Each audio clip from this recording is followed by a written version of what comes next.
ನಾರಾಯಣಪುರ ಡ್ಯಾಂನಿಂದ ನೀರು ಹರಿಸುವಂತೆ ಆಗ್ರಹಿಸಿ ಯಾದಗಿರಿ ಬಂದ್ ನಡೆಸಲಾಗುತ್ತಿದೆ. ಜಲಾಶಯದ ಎಡ ಮತ್ತು ಬಲದಂಡೆ ಕಾಲುವೆಗಳಿಗೆ ನೀರು ಬಿಡುವಂತೆ ರೈತರು ಪಟ್ಟು ಹಿಡಿದಿದ್ದಾರೆ. ನೀರು ಹರಿಸಿ ರೈತರನ್ನ ಉಳಿಸುವಂತೆ ಆಗ್ರಹಿಸಿ ಸರ್ವ ಸಂಘಟನೆಗಳ ಹೋರಾಟ ಸಮಿತಿ ಬಂದ್ಗೆ ಕರೆ ಕೊಟ್ಟಿದೆ. ಯಾದಗಿರಿ ನಗರದ ಬಹುತೇಕ ಎಲ್ಲ ಅಂಗಡಿ ಮುಂಗಟ್ಟು ಬಂದ್ ಆಗಿವೆ. ಸಾರಿಗೆ, ಬಸ್ ಹಾಗೂ ಖಾಸಗಿ ವಾಹನಗಳ ಸಂಚಾರಕ್ಕೆ ಅಡ್ಡಿಯಾಗಿಲ್ಲ.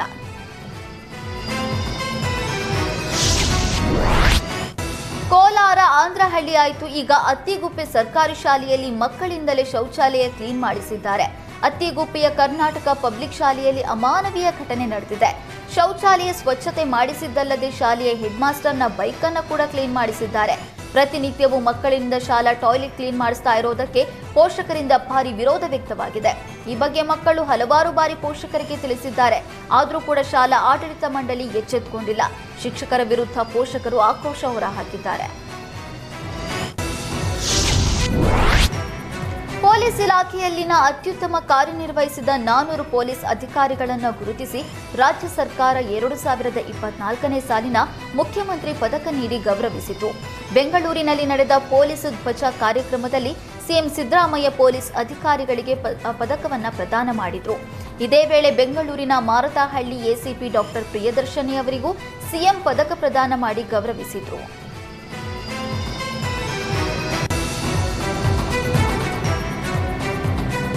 ಕೋರಮಂಗಲ ಕವಾಯತು ಮೈದಾನದಲ್ಲಿ ನಡೆದ ಪೊಲೀಸ್ ಧ್ವಜ ದಿನಾಚರಣೆಯಲ್ಲಿ ಮುಖ್ಯಮಂತ್ರಿಗಳ ಪದಕ ಪುರಸ್ಕೃತರಿಗೆ ಪದಕ ಪ್ರದಾನ ಮಾಡಲಾಯಿತು. ಬಳಿಕ ಮಾತನಾಡಿದ ಸಿಎಂ, ಪೊಲೀಸರ ಅಗತ್ಯ ಮತ್ತು ಬೇಡಿಕೆಗಳನ್ನು ಈಡೇರಿಸುವುದಕ್ಕೆ ನಮ್ಮ ಸರ್ಕಾರ ಸದಾ ಸಿದ್ಧವಿದೆ. ನಾವು ನಿರಂತರವಾಗಿ ನಿಮ್ಮ ಜೊತೆಗಿರ್ತೇವೆ, ಆದರೆ ಕರ್ತವ್ಯ ಲೋಪವನ್ನ ಮಾತ್ರ ಸಹಿಸೋದಿಲ್ಲ ಅಂತ ಎಚ್ಚರಿಸಿದ್ರು. ಪೊಲೀಸ್ ಬೀಟ್ ವ್ಯವಸ್ಥೆಯನ್ನು ಇನ್ನಷ್ಟು ಪರಿಣಾಮಕಾರಿಯಾಗಿ ನಿರ್ವಹಿಸಿ ಗೂಂಡಾಗಿರಿ, ರೌಡಿಸಂ ಪೂರ್ಣ ಮಟ್ಟದಲ್ಲಿ ತೆಗೆದುಹಾಕಿ. ತಂತ್ರಜ್ಞಾನದ ಬೆಳವಣಿಗೆಯಿಂದ ಸೈಬರ್ ಅಪರಾಧಗಳು ವ್ಯಾಪಕವಾಗಿ ಹೆಚ್ಚಾಗ್ತಾ ಇದೆ. ಅದೇ ತಂತ್ರಜ್ಞಾನದ ಸಾಧ್ಯತೆಗಳನ್ನು ಬಳಸಿಕೊಂಡು ಸೈಬರ್ ಅಪರಾಧಗಳನ್ನು ನಿಗ್ರಹಿಸಬೇಕು. ಮಾದಕ ವಸ್ತು ಮುಕ್ತ ರಾಜ್ಯ ಮಾಡೋದನ್ನ ನನ್ನ ಗುರಿ. ಇದಕ್ಕಾಗಿ ಬಹಳಷ್ಟು ಶ್ರಮಿಸಬೇಕು. ಪೊಲೀಸರು ಮಾದಕ ವಸ್ತು ಜಾಲವನ್ನ ಬೇರು ಸಮೇತ ಕಿತ್ತು ಹಾಕೋದಕ್ಕೆ ಪಣ ತೊಡಬೇಕು ಅಂತ ಕರೆ ನೀಡಿದರು.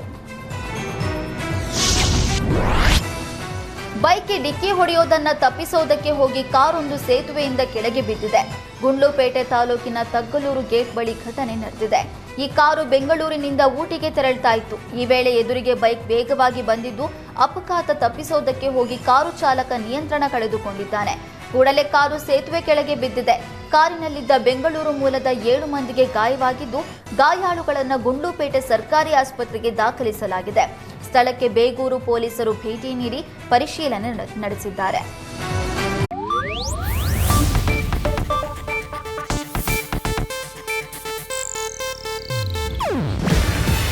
ಇದು ಏಷ್ಯಾನೆಟ್ ನ್ಯೂಸ್ ನೆಟ್ವರ್ಕ್ ಪ್ರಸ್ತುತಿ. ನೀವು ನೋಡ್ತಿದ್ದೀರಾ ಏಷ್ಯಾನೆಟ್ ಸುವರ್ಣ ನ್ಯೂಸ್.